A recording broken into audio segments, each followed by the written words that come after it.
తప్పు కదా. Okay, club ఉంది ఇప్పుడు, వాళ్ళ వర్షన్ సమర్థిద్దాం, ఎందుకు మనం కూడా. కరెక్ట్. సో అది నేను అదే అన్నాను, హ్యూమన్ నీడ్స్. ఓకే, లేదు నేను అదే అన్నాను ఫస్ట్ లో. అందరూ తప్పుగా అర్థం చేసుకోకండి. ఇప్పుడు పెద్ద స్విమ్మింగ్ పూల్ ఉంటుంది బయట, 100 మంది ఉంటారు దాంట్లో, ఆడమగా అందరూ దూకి ఆడుకుంటుంటారు. అనంత మాత్రం నేను వాళ్ళకి వీళ్ళకి సంబంధాలు చెప్పి అంటకడతాం లేదు కదా. కాకపోతే ఆ రోజున ఎవరు లేకుండా వీళ్ళిద్దరే ఉండడం మూలాన అంటే మిగతా వాళ్ళు ఎవరు రాలేదు, అందువల్ల ఎవరు రాకపోతే ఇంకెవరు ఇద్దరే ఉన్నారని చెప్పి ఆడుకోకుండా ఉంటారా, ఆడుకుంటారు కదా. నేను ఇంకోటి ఏమనుకున్నానంటే, అందుకన్నా నేను ఉన్నతంగా ఆలోచించాను నేను. అది ఎలా అంటే, ఈవిడ ఆల్రెడీ ఒకసారి ఆత్మహత్య ప్రయత్నం చేసినప్పుడు ఈయనే వెళ్ళి పోలీసులందరినీ అలర్ట్ చేసి కాపాడారు ఆవిడ. ఫస్ట్ సానుభూతి సహృదయుడు. అంటే నేను కాపాడిన ప్రాణం మళ్ళీ ఎక్కడ పోతుందో అని, అంటే ఆ నీళ్ళకు దిగినప్పుడు ఆత్మహత్య చేసుకోబోతుందేమో అని నేను అనుకున్నాడేమో, ఏదో రకంగా కాపాడేద్దామని చెప్పి నీళ్లలోకి దూకి ఆవిడ్ని సేవ్ చేసే ప్రయత్నం ఏమైనా చేశారేమో అని నేను భావించాను. Okay okay. బట్ తర్వాత మన మీడియా సోదరులు బయటకు వచ్చిన తర్వాత సిలువలు పొలవలుగా వారి మీద రాసలీలలు ఆడుకున్నారు, జలకాలు ఆడుకున్నారు, సరే ఇలా రకరకాలు ఏవో పెట్టుకుంటూ వచ్చారు. సరే నేను కూడా ఈరోజు సరే ఏదైతే అయింది అనుకున్నాను. పాప ఆ ఫుటేజ్ ఎలా బయటకు వచ్చిందంటే ప్రధానికి శేఖర్ భాషని లింక్ చేస్తారు కదా. నేనేం చేస్తాను, అక్కడ కెమెరా పట్టుకుని తిరుగుతుంటానా, ఎదో పనులు చేస్తున్నప్పుడు అది CCTV footage. Okay, CCTV footage ఎదో పనులు చేస్తున్నప్పుడు ఇది ఎదో పని అనుకున్నప్పుడు చుట్టుపక్కలకి రగిలినప్పుడు వాడు ఏం చేస్తాడు, చూడండి అని చెప్పి వాళ్ళకి వీళ్ళకి పంపిస్తాడు. ఎవడన్నా గట్టిగా మాట్లాడంటే వీడికి పంపిద్దాం, వీడు చూపిస్తాను చెప్పి నేను పంపించినప్పుడు కూడా తప్పుగా అర్థం చేసుకోకుండా వారు ప్రాణాన్ని సేవ్ చేయడానికి దూకినట్టున్నారు, మీరు తప్పుగా అర్థం చేసుకున్నారు. కాకపోతే దూకే ముందు షర్టు ప్యాంట్ తడిసిపోతాయని చెప్పి దూకారు, మీరు దాన్ని తప్పుగా అర్థం చేసుకున్నారని చెప్పాను. తర్వాత ఇదే విషయం మరి బయటకు వచ్చిన తర్వాత మస్తాన్ సాయికి కూడా తెలిసింది. మస్తాన్ సాయికి ఈవిడ గర్ల్ ఫ్రెండ్ ఎఫ్ఐఆర్ మనం అందరూ చూసాం, ఆయన గుండె చప్పుళ్ళు అంతా ఓపెన్ గానే తెలుసు అందరికీ కూడాను. ఇప్పుడు ఆవిడ కూడా ఏమి కాదనేది లేదు, ఓపెన్ గానే చెప్తుంది. నేను అందుకు చేశాను ఇందుకు చేశాను అని చెప్పిన రిలేషన్లో ఉన్నమాట వాస్తవం. ఇప్పుడు ఈ మస్తాన్ సాయి ఈయన ఫోన్ చేశాడు, ఏమయ్యా నువ్వు చేసే పని, క్లయింట్ కదా నీకు, నువ్వు న్యాయవాది ఉన్నత దీంట్లో ఉన్నావు, అమ్మాయి నీకు రాఖీ కట్టానని కూడా చెప్పింది కదా, మీరు చేసే పని ఏంట్రా నువ్వు చేసే ఏదో పనులు అని చెప్పి గట్టిగా వేసుకున్నట్టున్నాడు మస్తాన్ సాయి.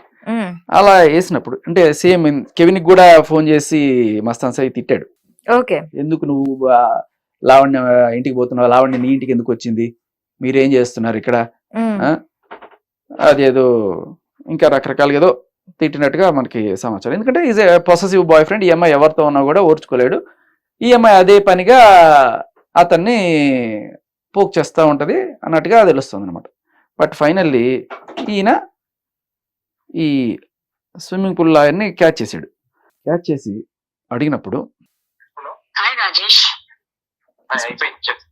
ఇందాక కోర్టులో ఉంటుంది విజయవాడలో ఏదో చేసాం అన్నవి సాయి వరకు రీచ్ అయ్యాయి. That is the first I heard meet Lavanya. Okay, అదేంటిది ఎక్కడ అవుట్ సైడ్, ఇంతకు ముందు వేరే విషయంలో అదేంటిది మన రాజ్పేరుండ్ విషయంలో ఒకసారి కలిసాం 1-2 times ఇంకా కలిసాం అనుకుంటా నాకు తెలిసి. అప్పుడు విజయవాడ వచ్చాక వి హ్యాడ్ కిరణ్ గారు అదేంటిది హోటల్లో బుక్ చేసిండ్రు, అంతే నెక్స్ట్ అదేంటి towards Amaravati side high court side Chintu వాళ్ళ ఫ్రెండ్స్ కలిసాం యాక్చువల్ గా అని చెప్పేసి వచ్చేసినాక నేను ఇంతకుముందు యాక్చువల్ గా అదేంటిది మేము 2 times అదేంటిది స్విమ్మింగ్ వెళ్ళాము. నాకు ఇంతకుముంది హైదరాబాద్ జవహర్లాల్ యూనివర్సిటీ మాకు పాష్ కల్చర్ ఉంటది. యాక్చువల్ గా మేము నైట్ 3-4 గంటల వరకు బయట అమ్మాయిల అబ్బాయిలు కలిసి తిరుగుతాము. నా స్టడీ సర్టిఫికేట్స్ నా Facebook friends university of Hyderabad చాలా అప్డేట్. దాని పక్కలే ఇప్పుడు వాళ్ళు ఉండే పక్కలే ఈ హెచ్సియు దాదాపు ఒక 4,000 ఎకరాలు ఉంటది. మేము మాకు ఆ కల్చర్ కాదు ఇట్లా అమ్మాయిల అబ్బాయిలు కలిసి తిరగొద్దు, కలిసి మూవీలకు వెళ్ళొద్దు, మేము అమ్మాయిల అబ్బాయిలు కలిసి ఏదేంటిది మేము మూవీస్ చూస్తాము. యూనివర్సిటీలో దాదాపు ఒక 50 మంది కలిపి న్యూడ్ మూవీస్ చూస్తాము. మాకు స్విమ్మింగ్ పూల్ ఉంటుంది, స్విమ్మింగ్ పూల్ చేస్తాము, థియేటర్స్ ఉంటాయి. అంత పెద్ద కల్చర్ నీకు తెలిసే ఉంటుంది. హెచ్సియు మామూలుగా అది famous drugs etcetera also. So అక్కడ అందరూ ఆల్ టైమ్ యూనివర్సిటీలో పరుగులు తీస్తున్నారు. అందరికి సంబంధించిన అబ్బాయి అంటే నాకు కల్చర్. చాలా రోజులు అయింది. నేను లాస్ట్ టైం మే జూన్ లో మళ్ళీ ఇండోనేషియాలో నేను చేశాను. అంత 3 months గ్యాప్ వచ్చింది నేను వర్క్ పెంచండి. సార్ బేసికలీ ఆయన ఏదో ఆయన సంజయ్ ఇచ్చుకుంటున్నాడు. వినాలనుకుంటే మొత్తం వినిపిస్తాను. Yeah, okay. Let's pass on to the final point. So అర్ధరాత్రి 2 గంటలకి ఇప్పుడు కలిసాము. అర్ధరాత్రి 2-3 గంటలకు కలిసాము. అది ఇంకోటి అమ్మాయి 4:30కి ఇమీడియట్ నాకు కాల్ చేసింది. అదేంటి డోర్ కూడా కాల్ డోర్ కొట్టిందో తమ తెలియదు. మరి వాటర్ సపోర్ట్ అయితే నేను లేచిన నాకు హెడ్ వస్తుందని అమ్మాయి బయటకు వస్తే నేను అమ్మేటప్పుడు కాల్ వేసుకుని మళ్ళీ అందరూ మిస్అండర్స్టాండ్ చేస్తారు. అర్ధరాత్రి ఫోన్లు చేస్తా, అర్ధరాత్రి రూమ్ తలుపు కొట్టిన ప్రతిసారి అలా అనుకుంటే ఆయనకి ఆవిడకి తలనొప్పి వచ్చిందని టాబ్లెట్ తీసుకురావడానికి ఆయన వచ్చారు. అది ఆయన సంజయ్ ఇస్తుంటే సహృదయంతో అర్థం చేసుకుంటున్నారు. కానీ ఆయన Mastan Sai positive boy friend కదా, అర్థం చేసుకోవట్లేదు. మీరు నేను అర్థం చేసుకోవాలి.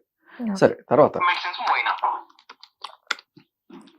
5 o'clock మళ్ళీ మెడిసిన్ పోయి మళ్ళీ నా రూమ్కి వచ్చేసి నేను పడుకున్నాను. మళ్ళీ ఆయన రూమ్కి వచ్చేసి ఆయన పడుకున్నారు, వేరే రూమ్కి వెళ్ళి పడుకోలేదు అనేది కూడా క్లారిఫై చేస్తున్నారు. నేనేమంటే రాకి అప్పుడు నాకు మస్తు మంది నేనే అడిగి కట్టించుకుంటాను. చాలా మంది ఇట్లాంటి అలిగేషన్స్ వస్తాయని యాక్చువల్లీ. మరి మీరు కట్టించుకున్నారు? మరి రాఖీ కట్టినంత మాత్రం రాఖీ చెప్పాను, రాఖీ కట్టినంత మాత్రం కోరికలు ఉంటే కమిట్ అవ్వద్దని ఉందా?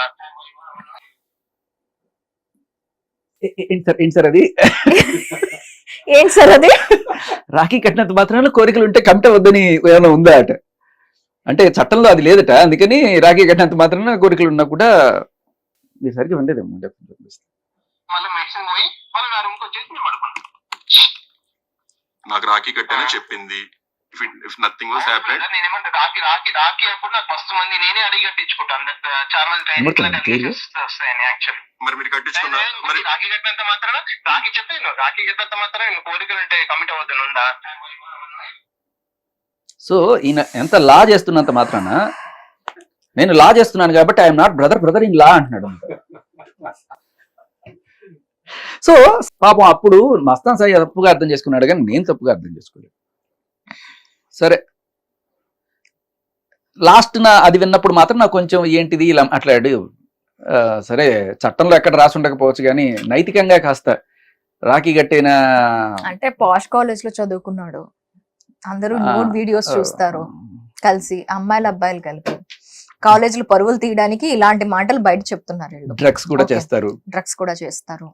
సరే, ఇది ఇలా ఉండగా ఆ కాలేజీలకు పంపించడానికి తల్లిదండ్రులకు ఇంకా ఇదవుతారా అండి? ధైర్యం చేస్తారా అండి? ఇప్పుడు నేను Rajesh imagine I am kissing Rajesh. If not I'll kiss and show you. బరాబర్ ఇస్తాడు రాజేష్ పర్ఫార్మెన్స్ కూడా గట్టిగా.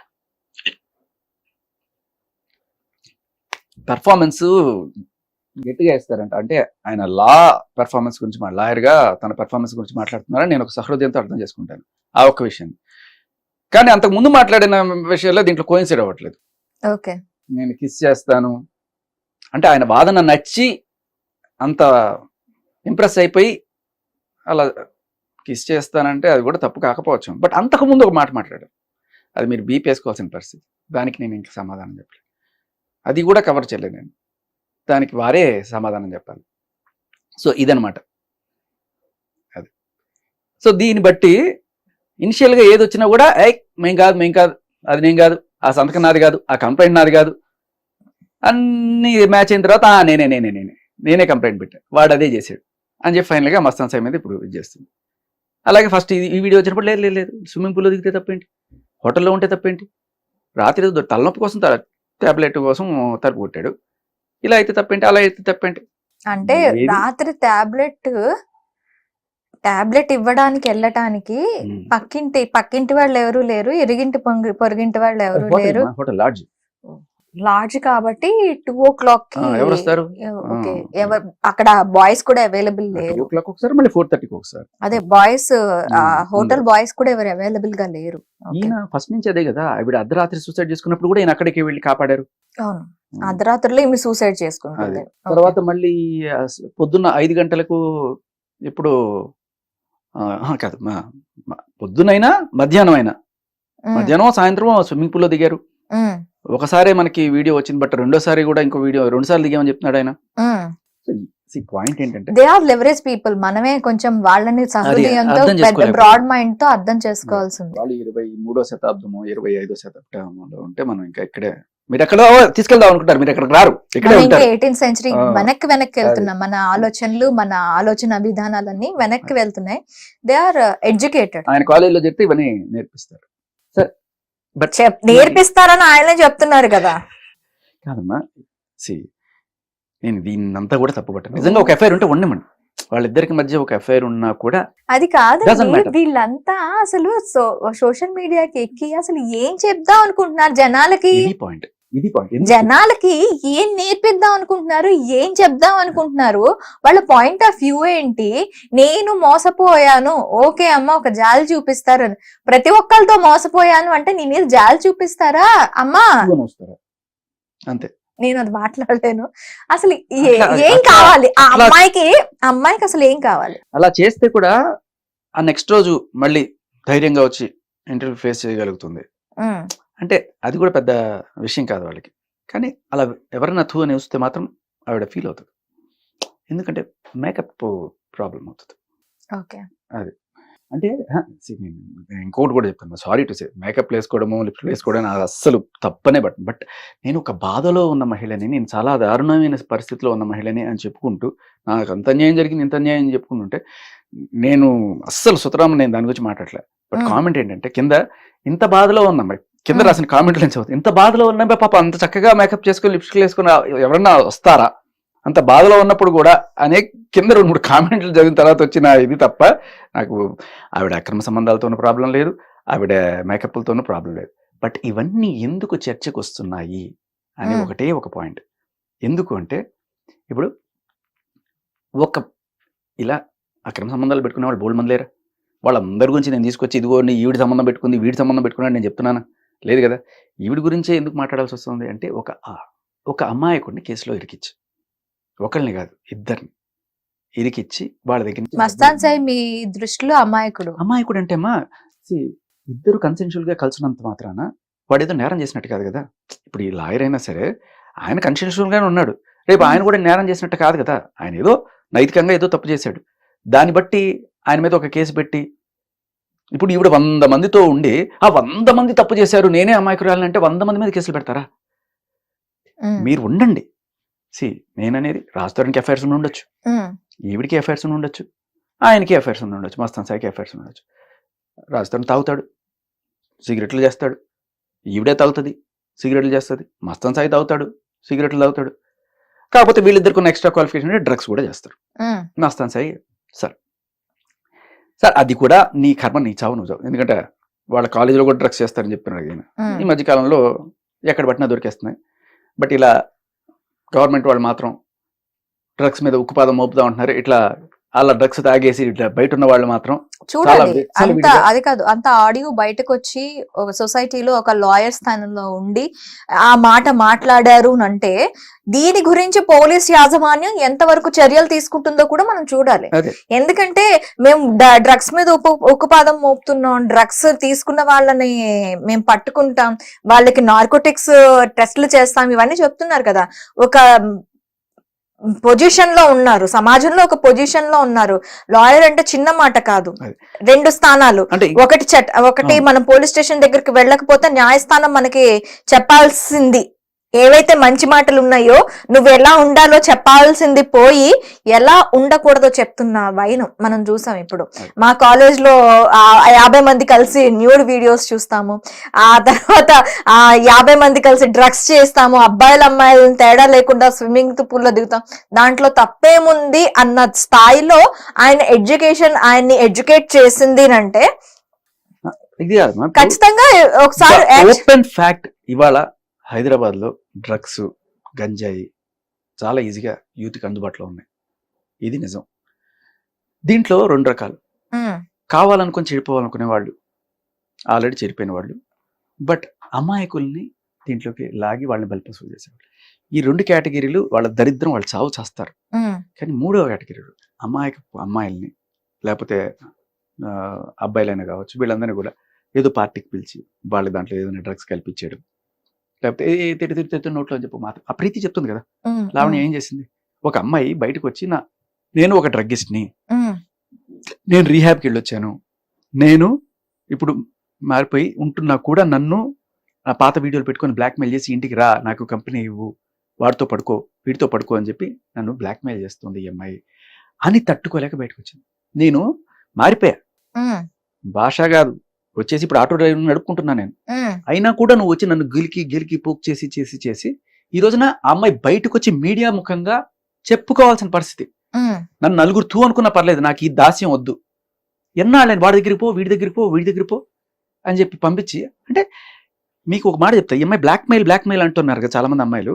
వీళ్ళు బ్లాక్మెయిల్ అంటే ఏంటంటే వాళ్ళ దగ్గర బ్లాక్మెయిల్ చేయడానికి వాళ్ళ దగ్గర ఏమన్నా కోట్లు ఉన్నాయా, లక్షలు ఉన్నాయా, మా అయితే 10,000 5,000 ఇవ్వగలరు. కానీ అసలు బ్లాక్మెయిల్ ఏంటి తెలుసా? వీళ్ళని పంపించడం.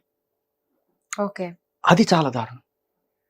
లిటరల్లీ చెప్తుంది ప్రీతి ఇంటర్వ్యూలో, నన్ను డ్రగ్ చేసి మస్తాన్ సాయి వాళ్ళ ఇంట్లో వాడితో పడుకోమని చెప్పి చెప్పలేదా నువ్వు అని అడుగుతుంది గట్టిగా అమ్మాయిని. ఇది చాలా దారుణం.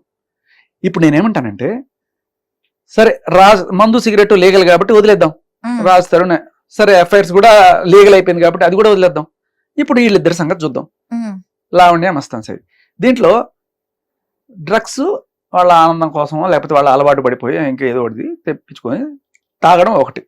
దీనికి పనిష్మెంట్ ఏంటి అంటే, ఒకవేళ దొరికితే రీహాబ్లో పెడతారు, వాళ్ళు కూడా ఒక బాధితులాగా కన్సిడర్ చేస్తారు ఒకటోసారి. ఇంకా రెండోసారి అయితే గట్టిగా ఏదో చేసి ఒక ఫైన్ 25,000 ఎంతో ఉంటుంది. ఇలాంటివి జరుగుతాయి. But when they know that you are peddler అంటే ఏంటి? నువ్వు ఈ డ్రగ్స్ తీసుకొచ్చి డిస్ట్రిబ్యూట్ చేస్తున్నావు జనాలందరికీ. అమ్మడం ఒక నేరం అయితే, అమ్మడం కన్నా దారుణం ఏంటంటే, అమ్మడం అంటే కొనుక్కునేవాడు ఎవడు? ఆల్రెడీ అలవాటు ఉన్నవాడు. సరే అది కూడా పక్కన పెడదు. ఇలా బలవంతంగా అలవాటు చేయడం అనేది నా దృష్టిలో చాలా పెద్ద నేరం. దీనికి సంబంధించి ఒక అమ్మాయి పోలీస్ స్టేషన్కి వెళ్ళి కేసు పెడితే తీసుకోవాలి. ఎందుకు అనేది మనం తర్వాత చూసాం. ఆ పోలీస్ స్టేషనే ఈవిడికి అబ్జర్వ్ చేసింది. ఆఖరికి ఆ పోలీస్ ఆఫీసర్ని ట్రాన్స్ఫర్ చేయాల్సిన పరిస్థితి కూడా వచ్చింది. కానీ ఈవిడి మీద చర్యలు లేవు. ఎందుకు అంటే ఆవిడ చెప్తుంది ఒక రిపోర్టర్తో మాట్లాడుతూ, కాప్స్ను ఉంచుకున్నట్టే నిన్ను కూడా ఉంచుకుంటాను అంటే రిపోర్టర్స్ని కూడా. ఇప్పుడు ఎందుకంటే ఒక డ్రగ్ పెడ్లర్ని మోస్తున్నారు, ఆవిడ జాకీలు వేసి ఆవిడ ఇమేజ్ని పెంచడానికి కూర్చోబెట్టి ఇంటర్వ్యూలు చేస్తున్నారు. ఒక కసబ్గాడు కూడా నీకు 1,00,000 రూపాయలు ఇస్తే వాడిని జాకీలు పెట్టి లేపే జర్నలిస్టులు ఉన్నారు మన దరిద్రానికి. ఆవిడ డ్రగ్ పెడ్లర్ చెంచల్గూడ జైల్లో 45 రోజులు జైల్లో ఉండొచ్చింది. తప్పించుకోవడానికి వాడిని ఇరికిచ్చాడు, వీడిని ఇరికిచ్చాడని చెప్పి అప్పటి నుంచి చేస్తున్న ప్రయత్నాల్లో రాజ్ తరుణ్ మీద కేసు పెట్టి, రాజ్ తరుణ్ నన్ను వదిలించుకోవడానికి నన్ను డ్రగ్స్ కేసులో ఇరికిచ్చాడు. అయిపోయింది. ఎందుకు? అది కేసు చెల్లలా. ఇప్పుడు ఏమైంది? ఎందుకంటే మస్తాన్ సాయి ఎఫ్ఐఆర్ పట్టుకొచ్చాం కాబట్టి మస్తాన్ సాయితో ఇవిడ ఆల్రెడీ ఉందండి, రాజ్ తరుణ్ 12 ఏళ్ళని అటాక్ క్లెయిమ్ చేస్తుందని చెప్పగానే అది వీగిపోయింది. అది రేపు కోర్టులకు వెళ్ళినా కూడా కొట్టేస్తారు. ఇప్పుడు అది నిలబడదు. ఇప్పుడు ఏం చేయాలి? డబ్బులు కావాలి బతకడానికి. రాజ్ తరుణ్ దూరం అయిపోయాడు. తర్వాత మస్తాన్ సాయి మీద ఆల్రెడీ కేసు పెట్టింది, చాలా నుంచి తీసేస్తా డబ్బులు అని చెప్పి ఏదో కొంత డబ్బులు వసూలు చేసుకుంటుంది ఆ కేసు తోటి. ఇప్పుడు ఎప్పుడైతే రాజ్ తరుణ్ కేసు బయటకు వచ్చిందో, ఈవిడ మీడియా ముందుకు వచ్చేసి మస్తాన్ సాయి చాలా మంచివాడండి, రాజ్ తరుణ్ దుర్మార్గుడండి, మస్తాన్ సాయికి నాకు ఏ ఫ్రెండ్షిప్ లేదు, రాజ్ తరుణే ఇట్లా మస్తాన్ సాయి మీద కేసు పెట్టమని చెప్పాడండి, అదండి ఇదండి అని అన్ని చెప్పుకుంటూ వస్తే ఆవిడ రికార్డింగ్ పెట్టుకొని శుభ్రంగా అది కోర్టులో సబ్మిట్ చేసుకుంటే వాడికి ఆ కేసు వేగదు. ఆ కేసు బాయే, ఈ కేసు బాయే. 2 కేసుల్లో ఆవిడే చీతు అని వస్తారు. ఆ బెయిల్ స్టేట్మెంట్ లో కూడా జడ్జి ఇచ్చినప్పుడు, ఎవరండి ఈవిడ మొగుడు, ఇందుకే ఆయన అంటదా ఈయనంటదా అని చెప్పి అడిగింది జడ్జి. ఒక టీవీ ఛానల్ ఇంటర్వ్యూలో కూడా లావణ్య మొగుడు ఎవరు అని చెప్పి పెట్టి ఒక పెద్ద ఎపిసోడ్ చేస్తే పాపం ఆవిడ అఫెండ్ అయ్యారని చెప్పి ఇది చేస్తే, మరి ఇదే క్వశ్చన్ జడ్జి అడిగారు, absolutely on record. Dilip Sunkara అక్కడ పక్కన ఎక్కడో దూరంలో ఉన్నాడు, ఎందుకంటే ఆయన వాదించడానికి లేదు. నేను వాదిస్తాను చెప్పి అందరి ముందు కూర్చున్నాడు కదా, ఏది నేనే లాయర్ దీనికి అని చెప్పి, విచ్ ఇస్ నాట్. ఎందుకంటే ఈ కేసు వాదించాల్సిన పబ్లిక్ ప్రాసిక్యూటర్. ఆయనట వాదిస్తాడు. బయటకు మీడియా వాళ్ళు ఎందుకు ఏంటి అని కూడా అడగల. ఆయనే లాయర్ అనుకుంటూ మాట్లాడారు. బట్ ఆయన దేనికి లాయరు? ఈవిడ డ్రగ్స్ కేసుకి లాయరు. దానికి క్వాష్ చేయడానికి అది చెప్పుకుంటే బాగుంటది కదా. డ్రగ్స్ ఏంటండి అంటే, అవునండి ఇంతకుముందు ఈవిడ ఒకటి చేసిందండి అని చెప్పి అదంతా బయటకు వస్తుంది కదా. అందుకని వాటి గురించి మాట్లాడారు ఎంతసేపు. ఎందుకంటే దీనికి లింక్ ఎట్టేసి దీని నుంచి బయటపడడానికి. ఇప్పుడు ఏమైంది? 2 కేసులు పాయ్. రాజ్ తరుణ్ మీద పెట్టిన కేసు పాయ్. అంటే ఈ కేసు వల్ల ఇది వీగిపోయింది, ఈ కేసు వల్ల ఇది వీగిపోయింది. 2 పక్కకి వెళ్ళిపోయింది. ఇప్పుడు బతకడానికి ఇంకో సోర్స్ కావాలి కదా. ఇప్పుడు ఏం చేయాలి? రాజ్ తరుణ్ ఇంకా జీవితంలో నీ ముఖం కూడా చూడని చెప్పి వెళ్ళిపోయాడు. సో మస్తాన్ సాయి ఆ కకుర్తి దేనికోసమో వచ్చి ఉంటుంది. ఇప్పుడు మస్తాన్ సాయి మీద ఇంకో కేసు పెట్టాలి, ఉమ్, డబ్బులు గుంజాలి. మస్తాన్ సాయి మీద ఏం కేసు పెడుతుంది? ఆల్రెడీ పెట్టిన రేప్ కేసు ఇవన్నీ కూడా పోయినాయి అంటే ఇంకా వచ్చినా కూడా చల్లవు, ఎందుకంటే ఈవిడ ఇచ్చిన స్టేట్మెంట్ల ప్రకారం. ఇప్పుడు ఏదో రకంగా వాడిని ఇంకో కేసులో ఇరికిచ్చి డబ్బులు గుంజాలి. ఫస్ట్ నుంచి ఒక 10 కోట్లు వస్తాయని ఆశతో బేరాలు పెట్టారు. ఆ 10 కోట్ల బేరం కాస్త 2 కోట్లకు వచ్చింది. ఆ 2 కోట్ల బేరం కూడా ఆ గుంటూరులో ఒక రాజశేఖర్ అని ఒక సిఏ ఆయనతో ఏదో మాట్లాడించింది. ఆ కాల్ రికార్డ్ బయటకు వచ్చింది. దెబ్బతోటి ఇక్కడ ఈ పోలీస్ ఆఫీసర్ని ఎలా ట్రాన్స్ఫర్ చేస్తారో అక్కడ ఆ పోలీస్ ఆఫీసర్ని కూడా వీఆర్కి పంపించేశారు. ఇదే పని ఈవిడ చేయడం వల్ల ఉద్యోగాలు పోతాయి, జర్నలిస్టుల పరువులు పోతాయి, పోలీసులు ట్రాన్స్ఫర్లు అయిపోతుంటారు. అంటే సిస్టమ్ని మొత్తం కూడా ఏదో తన అందాలతోటి ఎరేసేసి వాళ్ళని కూడా చెప్పు చేతల్లో పెట్టుకొని చేద్దామని. సరే అలా అయిపోయింది. ఆ 2 కోట్లు తర్వాత 50 లక్షలకు వచ్చారు ఫైనల్గా. 50 లక్షలు. ఆ 50 లక్షలు కూడా ఇస్తానన్నాడు, ఇవ్వలేదు, మోసం చేశాడు. ఇప్పుడు మనం వాడిని మోసం చేద్దాం.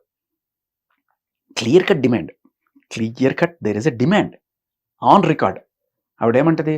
మస్తాన్ సాయి 50 లక్షలు ఇస్తా అన్నాడు, ఇవ్వలేదు, నిన్ను మోసం చేశాడు, నన్ను మోసం చేశాడు, మన ఇద్దరం కలిసి వాడిని మోసం చేద్దాం అని చింటూతో చెప్తా ఉంటుంది.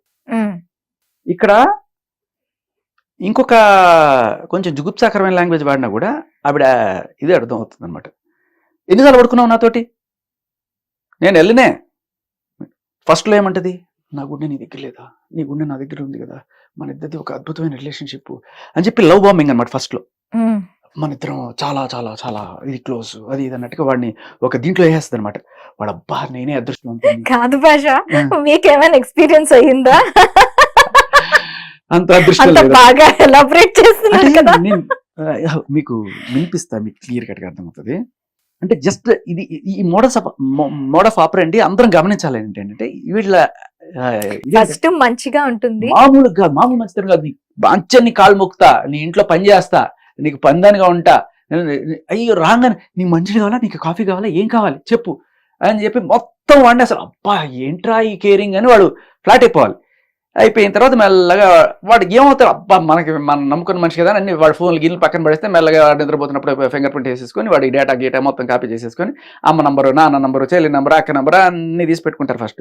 తర్వాత గ్యాలరీలో ఏమైనా ఫోటోలు గీటోలు దొరికితే పాతవి గీతం అన్ని తీసేసి అన్ని వాడికి పెళ్ళైంది పెళ్ళం ఉందని అన్నీ తెలుసు ఈవిడికి. అయినా కూడా పెళ్ళాన్ని దూరం చేసి ఏదో రకంగా వీడిని సొంతం చేసుకొని, ఎందుకంటే వీడికి 100 కోట్ల ఆస్తి ఎంత ఉందని చెప్పి ఎవడో చెప్పాట.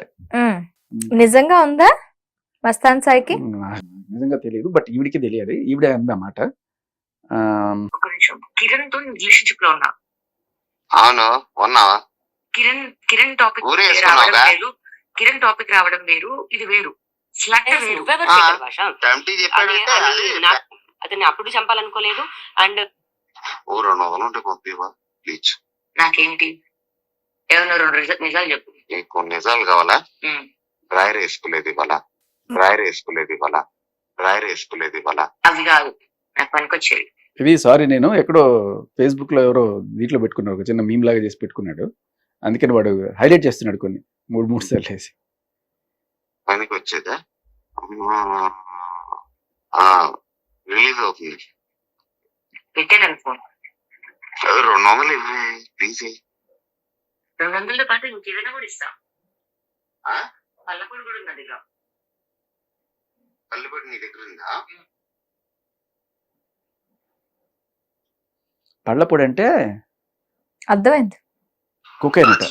నాకు తర్వాత తెలిసింది. కానీ ఇంకొక షాకింగ్ విషయం ఏంటంటే వీడి దగ్గర బాగానే డబ్బులు ఉంటాయి, ఏదో అమెరికా రైటనో ఏదో చెప్పుకొచ్చాడు.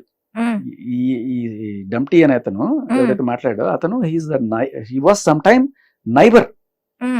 ఇంటి నంబర్ 13 ఉంది కదా రాజస్థాన్ వెళ్ళ, దాంట్లో ఈవిడ పక్కింట్లో కొన్నాళ్ళు ఉండేవాడు. So that's how they know each other. అయితే ఆ టైంలో వీళ్ళ మధ్య మరి ఏదైనా బాండింగ్ ఉందో లేదో, బట్ పళ్ళ పొడి బాగా ఇచ్చినట్టుంది. 200 అంటే డబ్బులు కాదట, 200 అనేది కూడా ఒక కోడ్ వర్డ్ అని విన్నా నేను. 200 ఉంటే 200 కోసం ఎప్పుడు అంత దినంగా అడుక్కోడు కదా. అంత పెద్ద విల్లాలో ఉన్నవాళ్ళు 200 కోసం అడుక్కుంటాడా? What is that code word? I don't know, it could be maybe ఇంకొక సిరీస్ రిలీజ్ అవ్వాలి. Okay, so that could be. వాళ్ళకి నాకు గుర్తుండవు, బట్ వాళ్ళని అడిగితే చెప్తారు 200 అంటే ఏంటి, 400 అంటే ఏంటి. అంటే 200కి దొరికే మెటీరియల్ అలా ఓకే అంటే 200 అంటే చీప్ మెటీరియల్ గాంజా ఏమో కావచ్చేమో, పళ్ళపొడి అంటే ఇంకా కాస్ట్లీ ఏమో, ఇలాంటిది ఏదైనా ఉంటుందేమో. బట్ వాట్ ఎవర్, ఈ పళ్ళపొడి అంటే మాత్రం కోకేన్ అనే విషయం ఈ సర్కిల్లో ఎవరిని అడిగినా చెప్తారట. ఓకే సరే, ఇది ఇలా ఉంటే ఈవిడ అది ఎప్పుడు తమ్ముడు, ఇంకొక తమ్ముడు, ఈ అబ్బాయి పేరు ఉదయ్. ప్రీతి పరిచయం కాకుండా ముందు చాలా ఏళ్ళ నుంచి 5-6 ఏళ్ళ నుంచి పరిచయం ఉదయ్. సొంత తమ్ముడు కాదు, సొంత తమ్ముడు కాదు, బట్ అక్క తమ్ముడే. తమ్ముడే మళ్ళీ స్విమ్మింగ్ పూల్ లో ఆడలా కాదు. ఓకే ప్రాపర్ తమ్ముడు. ఓకే ఈ రోజు కూడా అటువంటి రిలేషన్ లేదు అతనికి. సో అతను అన్ని చూసి జాగ్రత్త పడి ఉంటాడు. ఇది It's 5 years ago. లేదు, he has a girl friend. Okay okay కాబట్టి ఇప్పుడే గోవాలో ఉండేదా పాప? పెళ్ళైన మస్తాన్స్ అయినా వదలలేదు, గర్ల్ ఫ్రెండ్ ఉంటే ఒక లెక్క అండి. ఇంకొకటి ఏంటంటే వీళ్ళని విడదీయడం అనేది ఫస్ట్ మోడ్ ఆఫ్ ఆపరెండి. ఎందుకు విడదీయాలి అంటే వీడి మీద వాడి అమ్మాయికి చెప్పి, అమ్మాయి మీద వీడికి చెప్పి ఏదో ఒకటి చేసి వీళ్ళిద్దరిని విడదీయాలి. విడదీయడం వల్ల అమ్మాయి సింగిల్ అయిపోయిన తర్వాత వీళ్ళని ఎరగవేస్తుంది. మామూలుగా వెళ్ళమంటే వెళ్ళరు కదా వేరే చోటకి, వాడితో పడుకో వీడితో పడుకో పంపించడానికి ట్రై చేస్తే, లవ్లో ఉన్నప్పుడు ఉండదు కదా, వీడు నిన్ను ఇది చేసాడు అది చేసాడు, వాడిని మీద రెవెన్యూ తీర్చుకోవడానికి నువ్వు కూడా వాడిని ఇది చేయాలి అది చేయాలని చెప్పి పంపించడానికి ఇది ఒక సాకుగా ఫస్ట్ వాళ్ళని బ్రేకప్ చేయడానికి చేస్తుంది. దానికి ఈవిడ వాడే ఫస్ట్ సాధనం ఫోన్. ఈ ఉదయ్ ఫోన్ గుంజుకొని చాలా రోజులైంది. ఇప్పటికీ కూడా ప్రీతికి సంబంధించిన లీక్స్ అవన్నీ కూడా ఆ ఉదయ్ ఫోన్ నుంచి చేసింది. అది ఆన్ రికార్డ్ ఆవిడ ఒప్పుకుంది ఒక ఇంటర్వ్యూలో. నా ఫోన్ ఎందుకు తీసుకున్నావు అని అడుగుతున్నాడు ఆన్ ఎయిర్. అడిగితే నువ్వు నాకు డబ్బులు ఇవ్వాలి కదా, 50,000 ఇవ్వాలి, అందుకని ఫోన్ పెట్టుకున్నాను. సో ఫోన్ పెట్టుకుంటే డేటా అంతా కూడా వాడుకొని, అంటే 50,000 ఇవ్వాలా లేదా అనేది ఏం ప్రూఫ్ లేదు కదా. 50,000 నేను తీసుకున్నట్టు ప్రూఫ్ ఏంటి అన్నాడు. అంటే నువ్వు నాకు ఫోన్ ఇచ్చినట్టు ప్రూఫ్ ఏంటి అని. మరి ఇప్పుడు కదా ఒప్పుకున్నావు నువ్వు. నేనైతే 50,000 ఇచ్చావని ఒప్పుకోలేదు, నువ్వైతే ఫోన్ ఉందని ఒప్పుకున్నావు కదా, 50,000 ఇవ్వాలి అందుకే ఫోన్ పెట్టుకున్నా అన్నా కదా. సరే వాట్ ఎవర్, ఈ ఫోన్ పెట్టుకొని అవన్నీ తీసుకొని వాళ్ళ అమ్మ నాన్న నంబర్లు తీసుకొని, ఇదిగో చూడు నీ కూతురు ఉదయ్తో తిరుగుతుందని చెప్పి వాళ్ళ అమ్మకి వాళ్ళ బంధువులకి అందరికి పెట్టి వాళ్ళని బదనాం చేసి ఇలా చేసుకుంటూ విడదీయడం, వాళ్ళని వేరే వాళ్ళకి వాళ్ళ దగ్గర పడుకో వీళ్ళ దగ్గర పడుకొని పంపించడం. ఈవెంట్ మేనేజ్మెంట్ చేద్దామని చెప్పి తీసుకెళ్ళి అక్కడ రోజు ఇదే టైం పాస్. పొద్దున్న లెగుస్తుంది, మధ్యాహ్నం రాత్రికి ఏదో ఒకటి చేసి గుర్తుకుంటా అంటది. గుద్దుకుంటుందా? గొడవ పెట్టుకునిద్దా? ఏదో ఒకటి చేస్తుంది. I mean anything powerful.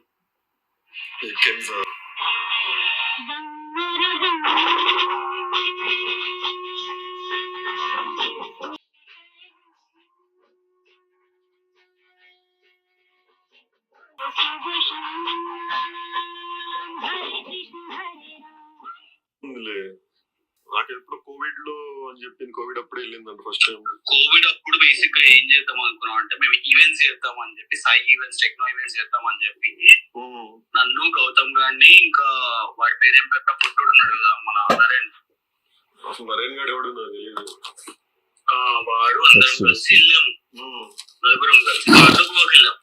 గోవాకి వెళ్ళి అక్కడ ఒక ఇల్లు తీసుకున్నాం. ఇల్లు తీసుకొని నేను పక్కన వాడిని. హిట్ టీవీ యాప్, ఇందులో short news, live news, entertainment shows, movies, digital magazines తో పాటు మీ జిల్లా వార్తలను కూడా ఫ్రీగా చూడొచ్చు. అంతేకాదు కేజీ నుంచి పీజీ వరకు విద్యార్థులకు స్కాలర్షిప్ కూడా అందిస్తున్నాం. ప్రతి వారం 10 మందికి లక్కీ డ్రా ద్వారా ఒక్కొక్కరికి 10,000 రూపాయలు అందిస్తున్నాం. ఇంకెందుకు ఆలస్యం, వెంటనే హిట్ టీవీ యాప్ ని డౌన్లోడ్ చేసుకుని ఫ్రీగా ఎంటర్టైన్మెంట్ పొందండి. Hit TV app. Hit TV app. Please download hit TV app. Hit TV app ని ఫ్రీగా డౌన్లోడ్ చేసుకుని ఎంజాయ్ చేయండి. మీకు నచ్చిన ఎంటర్టైన్మెంట్ కోసం హిట్ టీవీ యాప్ ని ఫ్రీగా డౌన్లోడ్ చేసుకుని ఎంజాయ్ చేయండి. హిట్ టీవీ యాప్ ని డౌన్లోడ్ చేసుకుని ఆస్వాదించండి, ఆశీర్వదించండి. ఇంతమంది సెలబ్రిటీలు హిట్ టీవీ యాప్ ని డౌన్లోడ్ చేసుకోండి అని చెప్తున్నారంటే ఎంత మంచి యాప్ ఆలోచించండి. అమెరికా అమెరికా అమెరికా అమెరికాలో చదవాలనుకునే వాళ్ళకి విశ్వసనీయమైన పేరు మన శౌర్య కన్సల్టెన్సీ. UK లో 1 year masters, UK లో 1 year masters, 2 years work permit up to 5 years visa. Contact Saurya Consultancy. Contact 89851 89851.